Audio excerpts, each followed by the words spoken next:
Oye, te habla tío Sabio Vega. This is Sabio Vega and you watching True Heel Hit a mi manera o para la calle.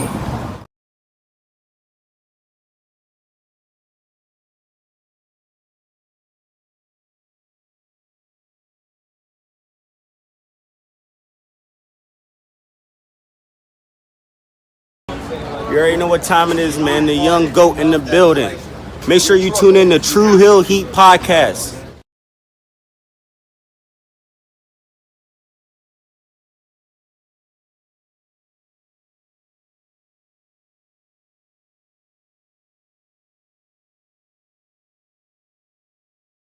This is Timothy Ball from MLW. Make sure you give a listen to one of the greatest podcasts in the world, True Heel Heat.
Hello.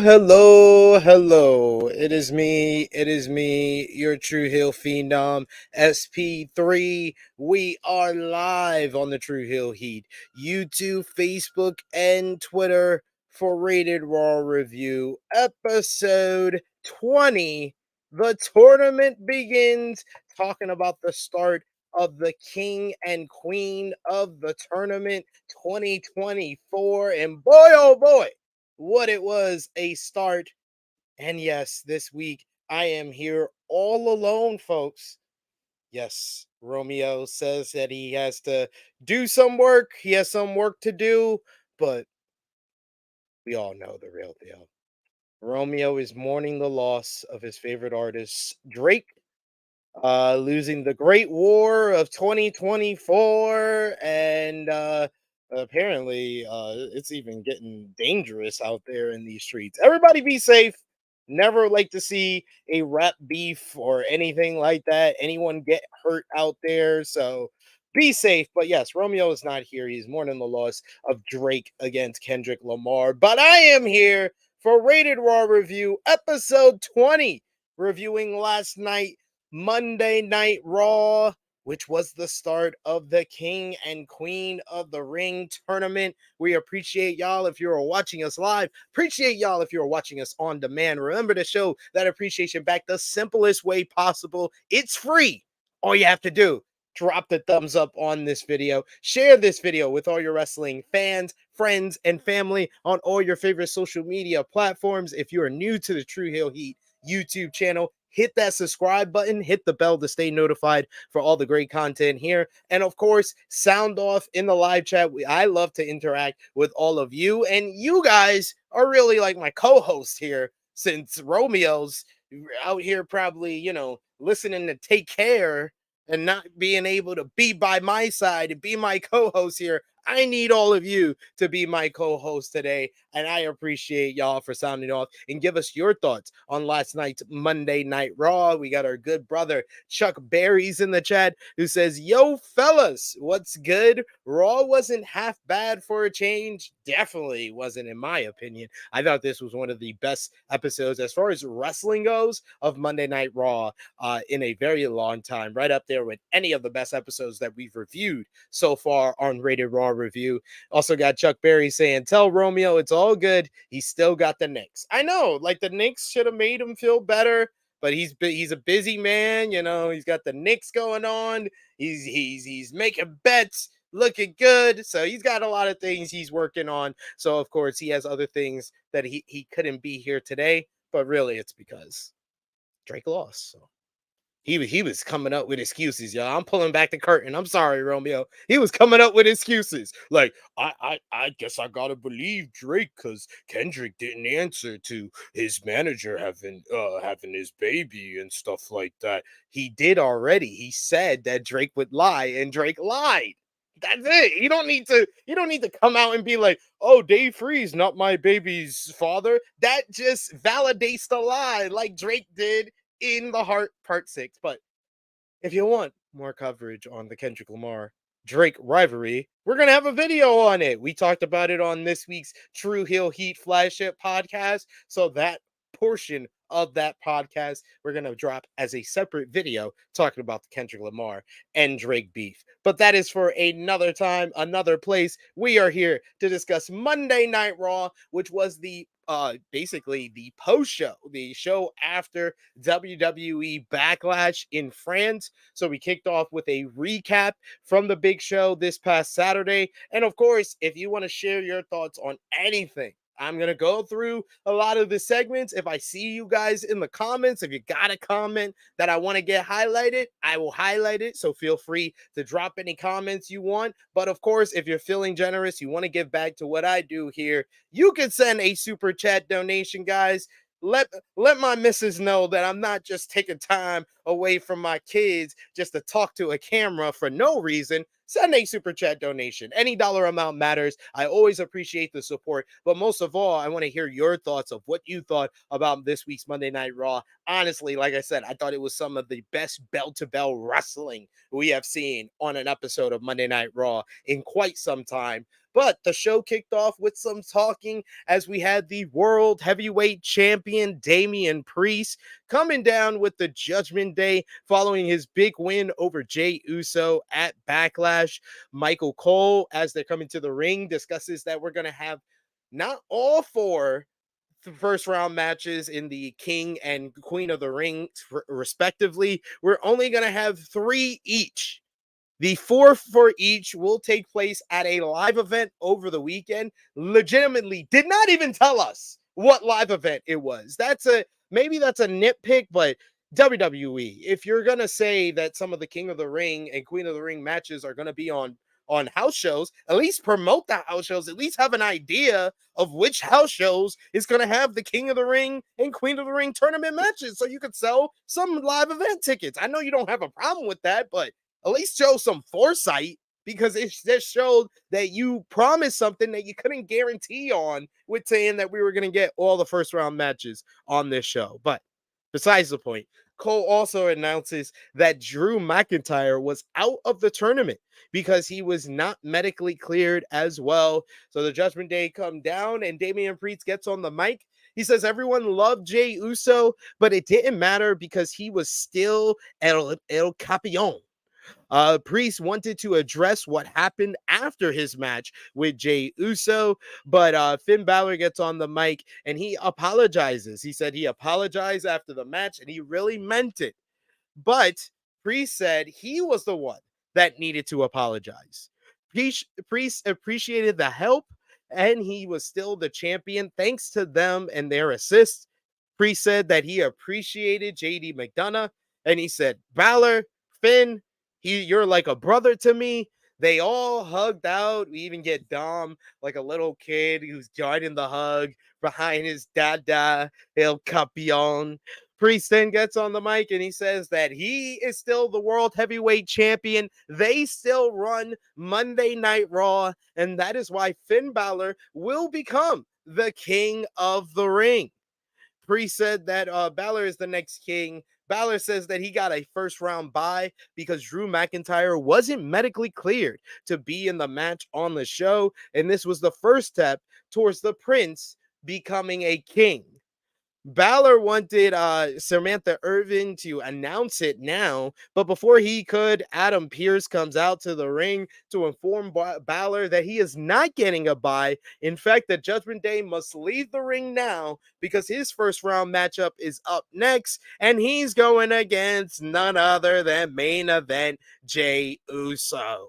So this is a rematch from a couple of weeks back here in the first round of the King of the Ring tournament. Of course, the crowd was hyped to see Jey Uso as per usual. And we had a very spirited, energetic opener here with Balor slowing things down, getting a lot of heat in the matchup, but Jey Uso speeding things up. I love the moment where before the commercial break, we get Balor mimicking the Yeaton pose, basically. Jey dodges back in the ring a coup de grace, and he's able to hit a big spear for a near fall, but that is only two. At this point, we get Drew McIntyre coming down to the ring. McIntyre comes through the crowd with his arm all bandaged up, looking like he's coming for revenge on Jey Uso, but it is Uso who takes advantage of this, avoiding cutting off a sling blade attempt, from Balor to hit a second spear for the 1-2-3. Jey Uso qualifies and advances in the King of the Ring tournament. He is the first one to the second round. Jey Uso escapes from an attack from Drew McIntyre, who tries to get in the ring after Jey gets the victory, as the fans chant CM Punk at Drew McIntyre, which had to piss him off. But this was a rather solid matchup. Like I said, you had the energetic crowd. You had Jey Uso hitting his signature moves to pick up the victory here. So solid stuff. Backstage, we get Ivy Nile and Zoe Stark were shown warming up for their Queen of the Ring first round matchups. We also get Becky Lynch was shown. She has an interview with Michael Cole later on in the night. We got Safet in the chat who says Finn versus Jey Uso was a good match. I thought it was pretty ordinary. That's why I say solid, because it was nothing wrong with it. I wouldn't say it was bad. It was closer to good than bad. So I said solid. Bottom up as solid. Not really good, but solid. There was a video package throughout the night, basically hyping up tonight's main event of Gunther versus Sheamus. So first we get highlights of their clash at the Castle, instant classic. In my opinion, one of the greatest WWE matches of all time. We also got highlights of their second match over on SmackDown later in the night. Then we see in the back, Drew McIntyre is complaining to Adam Pearce about being replaced by Jey Uso, of all people, in the King of the Ring tournament, saying that he just stood around and watched CM Punk screw him over for the #1 contendership. This wasn't about Jey, says Adam Pearce. He says this was about McIntyre's arm. Nobody knew McIntyre was hurt until he said something. So Pearce said that he had a medical check him out, and he wasn't cleared for the King of the Ring tournament. McIntyre was pissed, and he leaves in a black Corvette, which looked very nice. But at this point, the screen glitches, and we get another Wyatt 6 tease with the QR code, leading to another interesting video. We'll talk about that more over on True Hill Heat Flagship podcast later this week. But then at this point, when Drew leaves, CM Punk shows up, and he shows up in a 1980s Camaro, yellow Camaro. Punk asks Pearce where McIntyre was. Pearce said that you just missed him. Punk stops and looks back, realizing he just missed him. He's disappointed, but he said he still has something to say. So he asks Pearce to play his music. The camera follows Punk all the way through the backstage area for a nice little one shot here as Punk makes his entrance. He takes a dig at Jackie Redmond over the Toronto Maple Leafs losing. He sees Chad Gable and gives him a fist bump as he's berating Alpha Academy, telling him to take it easy before making it out to the ring. Huge ovation for CM Punk here. He gets on the mic and he mentions how he was stuck at WWE headquarters over the weekend. He said that he was just a few hours away at headquarters, and then he realized that they are in Hartford, Connecticut tonight, and he was let out just a few hours ago. He was planning on picking a fight with Drew McIntyre tonight, but he says that he heard that McIntyre left early this week. So Punk mentions that last week he gave himself 5 minutes and 46 seconds, basically faster than Drew McIntyre's World Heavyweight Championship run. He said last week he cut that quick promo, but this week he's willing to stick around a little longer to give McIntyre enough time to turn his car around and come back and fight him on the same ice that Hody I don't know, some hockey player. I don't know. He asks everyone to tweet at McIntyre, including Pat McAfee, who actually did it. Punk wanted to fight McIntyre on top of the same ice that Gordie Howe skated on. I just had it later in my notes. Sorry here for the Hartford Whalers. Punk said that McIntyre didn't end his WrestleMania dream. He says he takes everybody back on the journey, recapping his rivalry with McIntyre, saying that in January he made his comeback, his first match back in WWE in nearly a decade in the Royal Rumble. He said McIntyre DDT'd him as hard as he could, and he posted on his arm, breaking his arm, but that didn't end his WrestleMania dreams. It only postponed them. Punk called himself a 5-tool player, but McIntyre was just a tool. McIntyre picked a fight with the pettiest man on the roster, maybe even on earth. McIntyre was a hater who hated everything about Punk. He hated the way that he walked. He hated the way he talked. He hated the way that he dressed. Basically quoting Kendrick Lamar's Euphoria track. But all McIntyre did was talk about him. Punk wondered if McIntyre hated him or if he hated himself. Punk broke McIntyre's elbow at WrestleMania, and the next time he showed up, he's going to break his face. He says that McIntyre doesn't have him to blame for losing the World Heavyweight Championship. He has himself because he's a choke artist, and not like the way I'm a choke artist, right, Pat? And Pat McAfee says, yes, guillotine, basically making reference to the Jack Perry fight at AEW All In. Punk says that he's not only going to break McIntyre's face, he's also going to break his heart. And he kept looking at his watch as he awaited McIntyre, who never showed up. And Punk said that McIntyre must be afraid. Punk is one of the greatest promos of all time. This just wasn't it. It felt like a CM Punk who was just killing time, and a CM Punk who set the fans up to wait for Drew McIntyre to come back and interrupt him, and it never was going to come. It was a CM Punk that went out here and set the fans up for something that never was going to come, and thus hurt the promo in consequence of it. I mean, I thought, like, in a vacuum, this is a pretty good fired up babyface promo. But when you think about all the things around it, it just feels like a misfire. And it's sad because we're at the point of the Drew McIntyre CM Punk rivalry already, I feel, where I don't want to see them just cut single person promos with just themselves talking about the other person. I want to see them exchange words. I want to see them exchange fists. I want to see them get physical at this point. Regardless of where Punk is at, if Punk is medically cleared or not, they have gotten to that point of physicality, or at least a verbal sparring with one another. And when you give us these single person promos, it just doesn't feel like we're getting our money's worth with this rivalry that has been exceptional up until this point. I don't know about you guys. What did you think about Punk's promo last night? Emmanuel, kind of on the same page as me. He says this segment was not needed. Could have put Ray versus Kofi right here. 100% agree with you. Like, for the time that was dedicated to this, it could have went to a King of the Ring or Queen of the Ring tournament matches. Whether one of the ones that you cut off the show or one of the ones that could have got more time on the show. So just seems like a misfire. We got Safed. He says, "Yep, Punk took a shot. All right."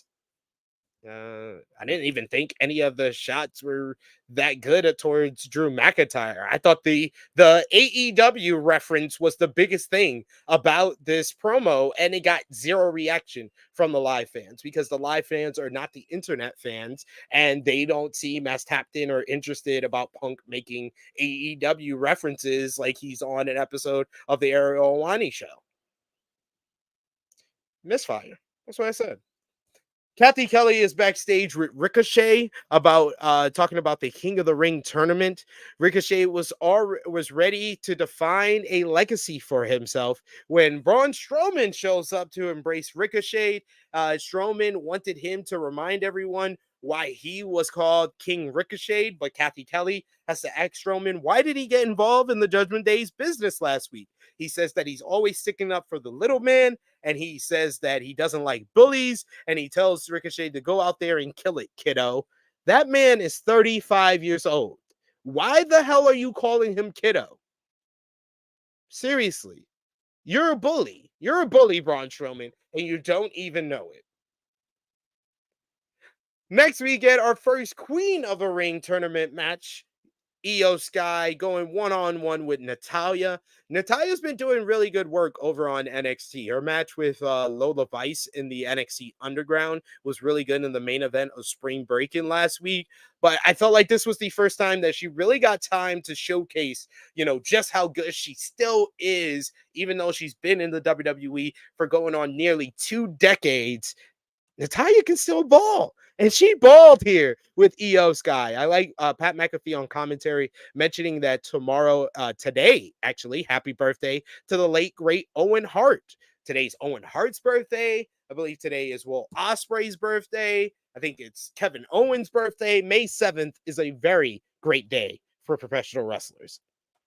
Natalya, we get a back and forth. We get the Damage Control trying to get involved a little bit here, but Natalya is able to fight back. She hits a big superplex after the commercial break for a near fall.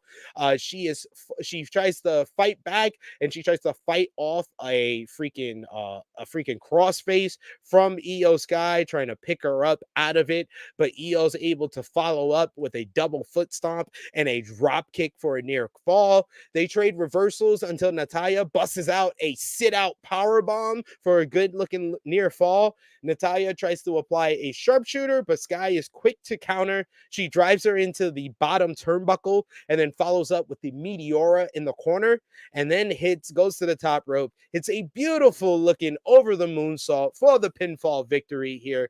Io Sky moves on in the Queen of the Ring tournament, and what I thought was a really good matchup. These two ladies had strong chemistry with one another. Natalya bringing it once again in what's been a real good run for her as of late of in-ring quality, and Io Sky is one of the probably the best women's worker on the Raw roster right now.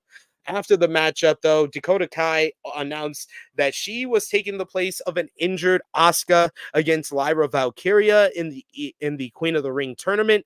Kai then also sends a warning to Bianca Belair and Jade Cargill, saying that they'll get back their WWE Women's Tag Team titles. Meanwhile, they also send a warning to the WWE Women's World Champion Becky Lynch, saying that Damage Control were coming for everything. Nice little promo from Dakota Kai here, but it followed a hell of a matchup.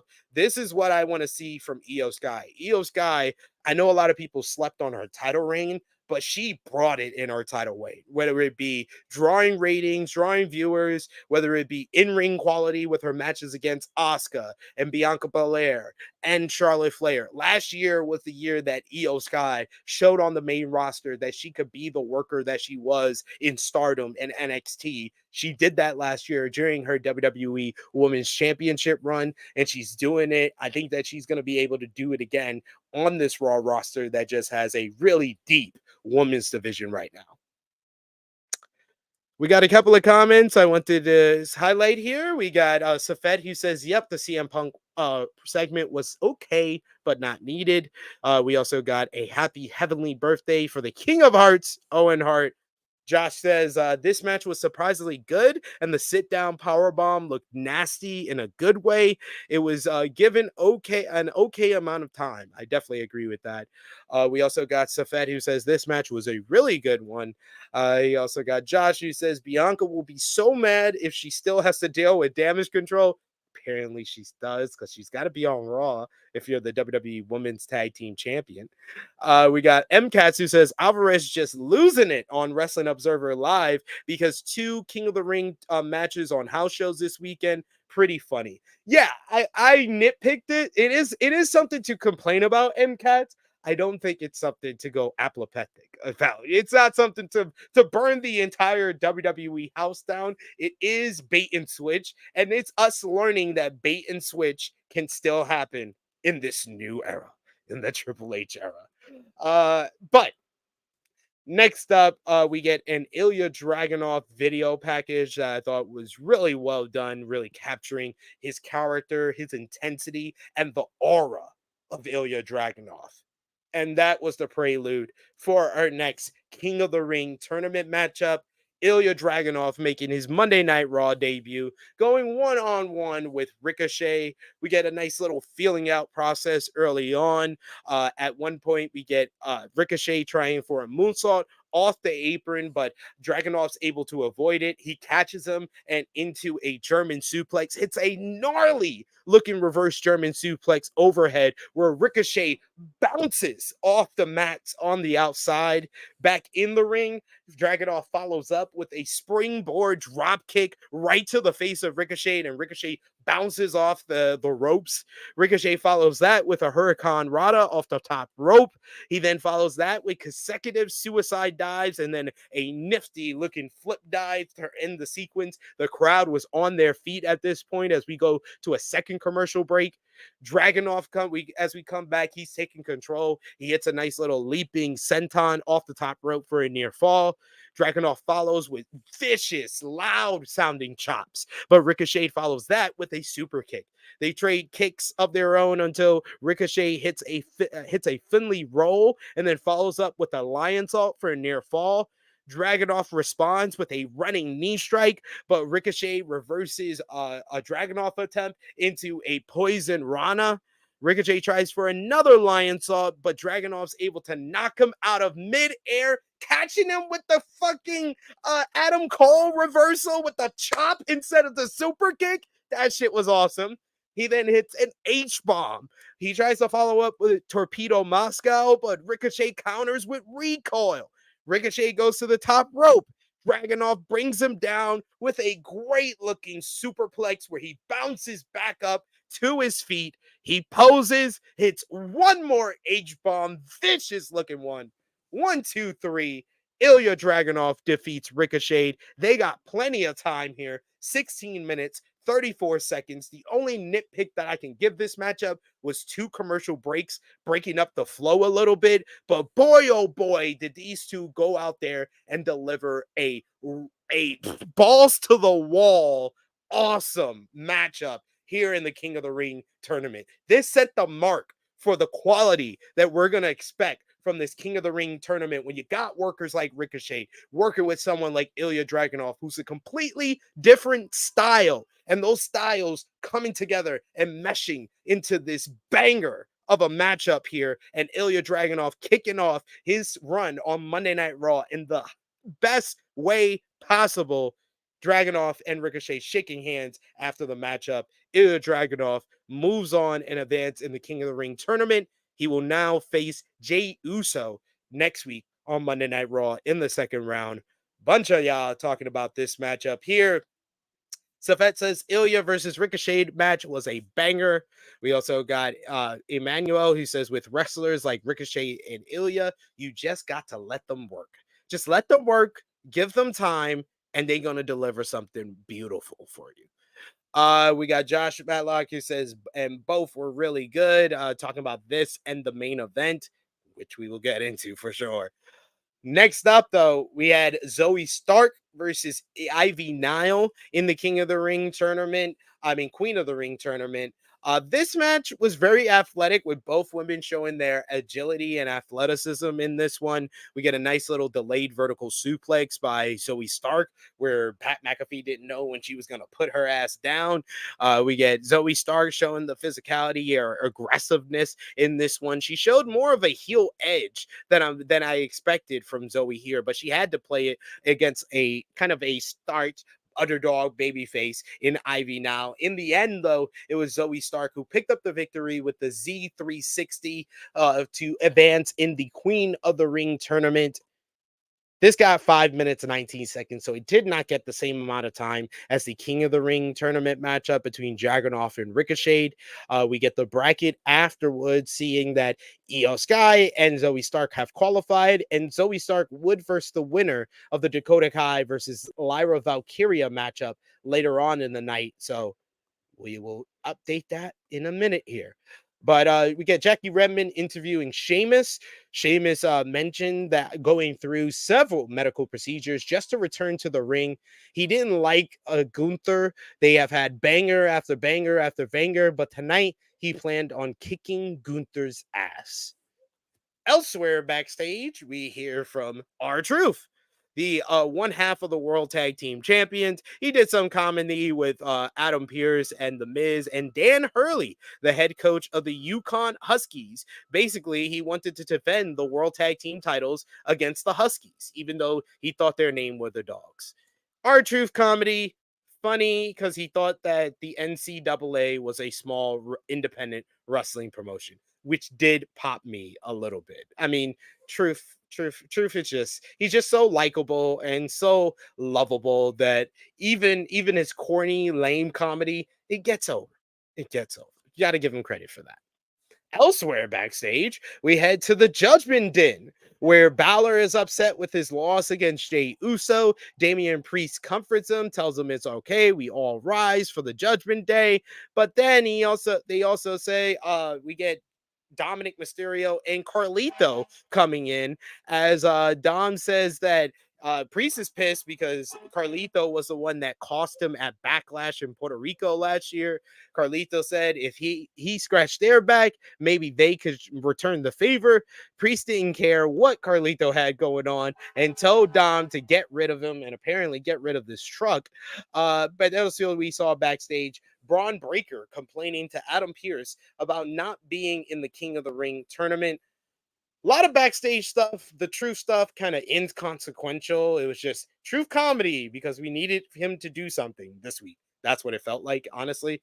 As far as the Braun Breaker part, I don't think that was the right kind of use of Braun Breaker. It made him come off like a complaining young star who didn't earn an opportunity in the King of the Ring tournament, complaining about not being in the King of the Ring tournament when it was a legit question. Why wasn't he in the King of the Ring tournament? You made such a big deal about getting him before, and now you got him, and you don't even put him in the big tournament? Adam Pearce, do a better job. How about that? And the Judgment Day stuff with Carlito, I thought it was, I always think it's great when WWE stars remember the past. And regardless of changes with Carlito turning heel, I like Priest remembering the fact, I don't fucks with you. You cost me in my home country, in my hometown. So fuck you. Chad Gable next, going up against Bronson Reed. These two men have been involved in the Intercontinental Championship program over the last couple of weeks. They rush through this matchup here. These two guys start busting out. They start this matchup basically in second gear. They start busting out some high impact moves. You get Bronson Reed with a DVD. Chad Gable hitting a big old German suplex. Out of nowhere, about less than 2 minutes into the matchup, Intercontinental Champion Sami Zayn comes down to the ring to cause a disqualification or a double disqualification, a no contest. He attacks Gable. He attacks Bronson Reed. He clotheslines Reed over the top rope, which distracts him long enough for Chad Gable to hit a big German suplex on him as Zayn fights back against Gable and looks for the Aluva kick. Bronson Reed comes into the ring, lays out Zayn with a big Uranagi. He then picks up Gable and delivers a second Uranagi, standing tall over both men. We follow Bronson Reed from the ring all the way to the backstage where Raw General Manager Adam Pearce is basically waiting for him. Pearce confronts Reed in the back, and Reed says he didn't care about Gable or Zayn. He only cared about one thing, and that's the Intercontinental Championship. Reed said that to Pierce. I mean, overall, I thought this was not the best. Like, I really wanted to see Chad Gable versus Bronson Reed, and the fact that you cut off the King of the Ring and Queen of the Ring tournament matches to give us this non-tournament match, and then it's only 2 minutes, seems pretty lame. But it did set up what I think is going to be arguably a candidate for match of the night at King and Queen of the Ring. We had Sami Zayn later on in the show. He is interviewed by Jackie Redmond. He says that his issues with Chad Gable were personal, while Reed was all business. Zayn offered a triple threat at WWE King and Queen of the Ring. Zayn said that he was knocked down tonight, just like he has been many times before. But when the pressure was on, that was when he was at his best, and he would walk out of Saudi Arabia the Intercontinental Champion. Really strong promo from Sami Zayn here. I think Sami is really finding his voice as the fighting underdog champion that he is. He just knows where he needs to be and knows the message that he wants to put across. He's really been cutting some really strong promos since the Gunther rivalry into his run as Intercontinental Champion. And I think the matchup at King and Queen of the Ring will be absolutely fabulous.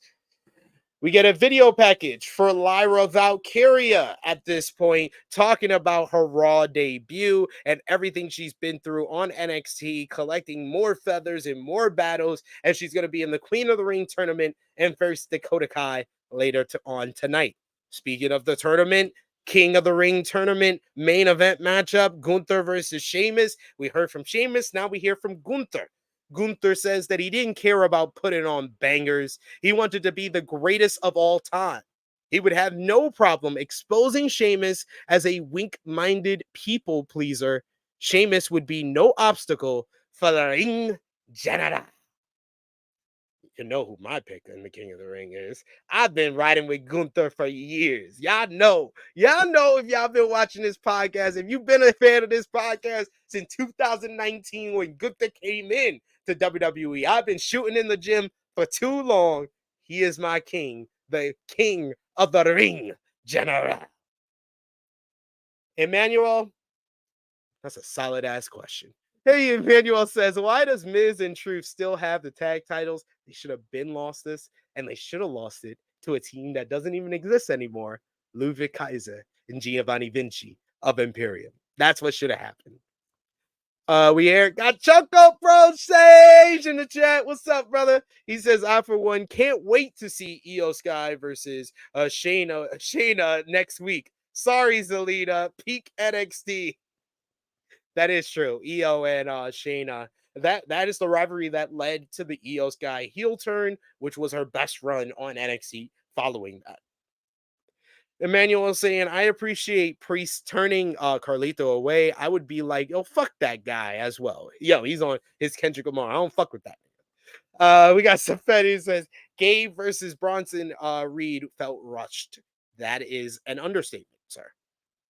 And we got a super chat donation from the good brother Chuck Berries. Thank you so much, Chuck Berries. You've been one of our big supporters this week. And trust me, sir, I say it all the time. When you send the super chats, you don't know how much we appreciate your support. Honestly, man. Chuck Berry saying Ricochet versus the Mad Dragon was the match that I didn't know I needed. And I want more of it. And I want more of it. And more of it. Ricochet has been tearing it up, and I like the fact that he's been highlighted in a way where he hasn't got the most like big wins, but he's been highlighted and been given these showcase matches in the Triple H era. He feels like late 2022, early 2023 Trad Gable. when Chad Gable kept getting used, just kept being on television. He wasn't picking up winners. He was losing to the stars on the show, but he just kept being used, kept having good to great matches. And eventually they found a role for Chad Gable when they put him in the rivalry with Gunther. And we see where Chad Gable is at now with his heel turn, where he has a prominent role as a heel in the mid card on Monday Night Raw. I think Ricochet, we're going to find that role for him coming out of this because they've been using him very well as of late. But Dragunov is the truth. Dragunov and Gunther, if we get that in the semifinals, barbecue chicken. Next up, we get WWE Women's World Champion Becky Lynch coming out for an interview with a sit-down interview with Michael Cole. This was much ado about nothing. He first asked Lynch about the big hat she wore at the Kentucky Derby. I don't give a fuck. They show the picture. I think this was meant to bring some levity to the segment before moving on to some real stuff, but the crowd and myself did not give a damn. They moved on to the championship and all the new stars on Monday Night Raw after the draft. Becky put over Alba Fire as the longest reigning NXT UK Women's Champion and longest reigning Women's Champion of the modern era. She put over Isla Dawn as an eccentric individual. She put up Kiana James as someone she didn't trust but was very well skilled, and Lyra Valkyria, the woman that beat her for the NXT Women's Championship. But Liz was droning on about whatever until Liv Morgan had enough. She interrupts and she says that she was bored and annoyed that Lynch didn't mention her. And she was sick and tired of being overlooked and underestimated. Morgan reminded Lynch that she was a former Money in the Bank winner, a former women's champion, and has held the tag team titles multiple times. She beat Nia Jax just last week, and most importantly, she's the woman that took out Rhea Ripley. After all that, Morgan couldn't believe Lynch still didn't respect her. Lynch says that Morgan didn't let her finish. Morgan was getting her much-deserved title match that she promised last week at King and Queen of the Ring in 3 weeks' time. Lynch said Morgan has done a lot, but she has never beaten her. Morgan knew what she was missing all this time, and it was a purpose. All those things she accomplished, but now that she has that purpose, she knew she could beat Lynch. Her purpose was taking everything away from Rhea Ripley, everything that she loved, which meant winning the Women's World Championship. This leads to Damage Control coming down to the ring and interrupting. Kai reiterated what she said earlier, that they are coming for everything. They surrounded the ring and they looked like they were going to attack both Lynch and Morgan when Liv just bounced, suddenly bailed on Becky. She laughed at Becky and said that this wasn't her problem. The Damage Control jumped Becky until Lyra Valkyria comes out to make the save. She looks at Liv like, what the hell was that? And then makes the save for Becky, even though it's 3-on-2. The babyfaces stand tall. And this leads into our next matchup. As far as the talking segment, that sucked. The Becky Lynch and Michael Cole part. It was solid with Liv. Liv was really good here and showed more of the heel edge that I've been enjoying from her character as of late. Where last week they leaned more into her as the underdog babyface. This week they leaned more into her heel character, and I think it worked better. We got the Jackie Redmond and Sami Zayn interview at this point. Then we had Lyra Valkyria going one-on-one with Dakota Kai. This one went about 8 minutes, 46 seconds. I thought it was fine for what it was. None really to write home about. The match ended. Lyra Valkyria got her ass kicked in this matchup, if we're being honest. Dakota Kai did like a stomp on her head at one point when she was hung up on the second rope, where Lyra's head just bounced off and shit. Kai's followed up with a running corner kick for another 2 count. She went for the GTK, but Lyra was able to reverse. She had a scorpion kick instead.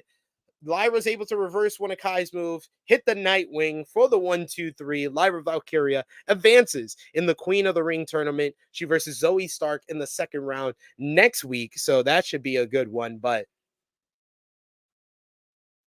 if you missed it, you missed it. Next up, we get a backstage interview with former WWE champion Kofi Kingston. He does a pre-tape promo and he says that this tournament was supposed to be where Xavier Woods became a two-time King of the Ring. We then see highlights of Gunther's matchup with Kingston last week and with Woods last week, and Kingston says that Gunther took that away from him. Kingston didn't know when Woods would return, and if Gunther advanced, Kingston couldn't wait to give him what he deserved. But first, Kingston would have to beat Rey Mysterio, the legend and the icon and the man he looked up to growing up. He respected Rey, but he had to put him down unapologetically, like his name was Kendrick Lamar or Drake. He had to win this tournament in honor of Woods because after all this time, 3 words still ring the same: New Day rocks. This was one of Kofi's best promos since his WWE Championship run. He had something to sink his teeth into, and he really delivered the passion that made people get behind him as that babyface WWE champion, honestly, here. It was really great stuff. We get Safet in the chat who says Liv bailed on Becky. That was good. Yeah, that added to Liv's character a lot. We get Josh who says the stomp looked legit. Yo, that stomp looked vicious by Dakota. Hats off to her. We get the rundown for next week as we're going to see Jey Uso versus Ilya Dragunov, as well as Gunther or Sheamus versus Kofi or Rey Mysterio in the second round of the King of the Ring tournament. Meanwhile, we got Lyra Valkyria versus Zoe Stark and Io Sky versus either Shayna Baszler or Zelina Vega in the quarterfinals of the Queen of the Ring tournament. But that brings us to the main event of this week's Monday Night Raw. This is why I had to do this review. Even if it was solo, I had to talk about this damn matchup. Sheamus versus Gunther 3. One of the greatest rivalries of the modern era of WWE gave us another superb chapter of this war. It's a war because these two men are physically taking years off each other's life. They are physically beating the living shit out of each other each and every matchup. Each and every matchup, I feel, is taking years off of Sheamus' career, years off of Gunther's career. They repeatedly smacked each other hard on the chest early on. Sheamus eventually got the better of Gunther ahead of a break. We get a tackle off the apron before our first commercial break. Gunther is chopping the hell out of Sheamus' back. Like the sweat is just flying. You see how hard he is hitting his back, hitting his chest. Gunther gets him in a rest hold. They zoom in on Sheamus' back where you see the freaking handprint. Fucking A. Jesus Christ. The handprint on Sheamus's skin. Sheamus fights back with a big cult. I think it's called the Irish Curse backbreaker for a near fall. Gunther responds with a huge lariat for a near fall of his own. Sheamus comes back with the white noise for another near fall. He comes back with a huge power bomb. He hits the 10 beats of the Bowery, making it 17. But Gunther dodges the bro kick. He distracts the referee while Kaiser gets up on the apron and delivers a sharp-looking drop kick right to the knee of Sheamus, which would become the shift of this matchup and would become the focus from there on out. First 10, 12 minutes was just them beating the crap out of each other. Hard chops, big high-impact moves, and then the story of the matchup became the knee. After Kaiser puts his knee in the ropes, drop kicks the knee, the referee kicks Kaiser out from ringside, and then Gunther just goes off and just really just grinds at this fucking knee for the next 10 minutes. He's smashing at the knee against the Reed poster in the break. He's holding on a leg lock when we return from break. Sheamus fights to his feet, but Gunther's able to kick out the leg, kind of bringing him down. Gunther rips at the knee pad, taking it away, continues to stomp and target the knee. Sheamus responds with a big looking clothesline. He finally hits a lifting knee strike with a bad knee to get a near fall. He goes for the bro kick, but the knee gives out. Gunther follows up with a power bomb and gets a near fall. Gunther reapplies a half cab, but Sheamus is able to make it to the rope. Sheamus is just physically battered at this point. Gunther goes to the top rope. Sheamus cuts him off. He hits a nice looking Celtic cross for a near fall. Gunther responds with a German suplex, but Sheamus pops right up, no selling it, hits a knee strike, and follows up with a bro kick, but he takes too long to make the cover. Gunther's able to kick out. Gunther finally, after the kick out, immediately goes into the half crab once again. Sheamus climbs to the rope, but Gunther pulls him back into the middle of the ring. Sheamus is dragging himself, reaching for the ropes, but he has to tap out as Gunther defeats Sheamus, and they go right to the end of the show. They wasted no time. They gave us every minute of in-ring action, 21 minutes of tremendous professional wrestling, one of the best Raw main events of all time, in my opinion. Gunther versus Sheamus here. And this picture of Sheamus with the blood vessels and the blood from his chest, my lord. Yeah, Sheamus was right. The caption that Sheamus put on social media after the show with this picture, he says there will not be a fourth match. Thankfully for your career, I would hope so. That was beautiful professional wrestling violence, one of the best Raw main events of all time. Gunther is one of the best WWE wrestlers of all time. Will y'all put some respect on this man's name? This man is about to deliver and give us the best King of the Ring tournament of all time. If this show was any indication with Dragunov and Ricochet, Sheamus and Gunther, this may be the greatest King of the Ring tournament of all time. We're going to talk about it more. We're going to talk about SmackDown this week over on the True Heel Heat Flagship podcast. Man, I love this matchup. So, because of this matchup, because of Dragunov and Ricochet, this is a big thumbs up on this show. Let me know in the comments section whether you gave the show a thumbs up, thumbs down, thumbs in the middle. Out of 10, what did you give the show? Your MVP, LVP, match of the night. I'll highlight a couple of comments here. We got Emmanuel who says Sheamus versus Gunther is the graps I love. We also got Safet who says Sheamus versus Gunther was another banger. We got Safed who says, by the way, there's a little Easter egg after Raw when Liv posted the picture on Twitter and IG having Dom purple bandana on her pocket. That doesn't count for the show. I thought it was an Easter egg in the show. That's not an Easter egg. That's just a social media post. Not really an Easter egg. We got Video Game Gooner joining us, saying, hey guys, what current male wrestler on the roster would you like to practice tombstone power drivers with in your rooms? That is, sir, because of what's going on with Kendrick and Drake, I'm not going to answer that. I'm sorry. The chat can. Feel free. We got Brandon Brown who says, do you think Gunther and Ilya is going to be better than this match? Absolutely. Gunther cannot say that Sheamus is his greatest in-ring rival of his career. Any other person with the matches and the content, the quality of the catalog of Sheamus and Gunther, whether it be their 3 matches and their triple threat with Drew McIntyre at WrestleMania 39, any other person, that would be Gunther's greatest rival of his career. He's not, because he still has Ilya Dragunov. Ilya Dragunov will deliver an even better match with Gunther than Sheamus did. I will put money on that. We got Safet with the thumbs up, like me. We got Emmanuel gives it a 7.5 out of 10. I'm gonna go pretty high. I'm gonna give it an 8.5 out of 10. Like I wasn't feeling the Punk promo. I wasn't feeling Becky's promo with Michael Cole, but everything around that in-ring action, whether it be Dragunov and Ricochet delivering a banger, Sheamus and Gunther in one of the best Raw main events of all time. Io Sky versus Natalya. That was a really good matchup. I thought Zoe Stark and Ivy Now, despite the crowd not being into it, that was solid stuff as well. The Jay and Finn Balor was a fun little opener, solid little opener. So yeah, this was one of the best in-ring nights in Monday Night Raw history. Safet agrees, 8.5 out of 10. My MVP for this show, I'm going to give it to Ilya Dragunov. Ilya Dragunov having his debut on Monday Night Raw and an absolute banger against Ricochet.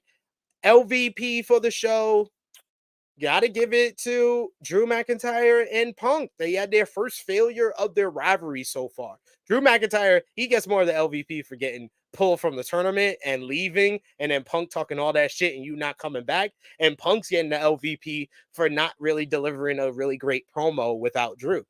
And then my match of the night, Gunther versus Sheamus, was a banger and a half. Even better than Dragunov and Ricochet in my eyes. So that is all from Monday Night Raw and Rated Raw review this week. Go over on the Twitter machine. Follow me at True Heel SP3. We got some more content dropping on for you this week. We talked about the Kendrick Lamar and Drake rap beef on True Heel Heat 275 this week. That is going to be its own separate video because I gave pro wrestling star ratings for every single diss track between Drake and Kendrick Lamar. So that's going to be its own separate video here on the channel. So be on the lookout for that. But also check out our WWE Backlash review from this past weekend. Check out our NJPW Wrestling Duntaku 2024 review with myself, Jay News, and Sanal from yesterday. And I will be back with you tomorrow, 12:05 or 1:05 p.m. Eastern Time to review Dark Side of the Ring season finale for season 5, talking about Black Saturday. Yes, it's a Vince episode. Should be good.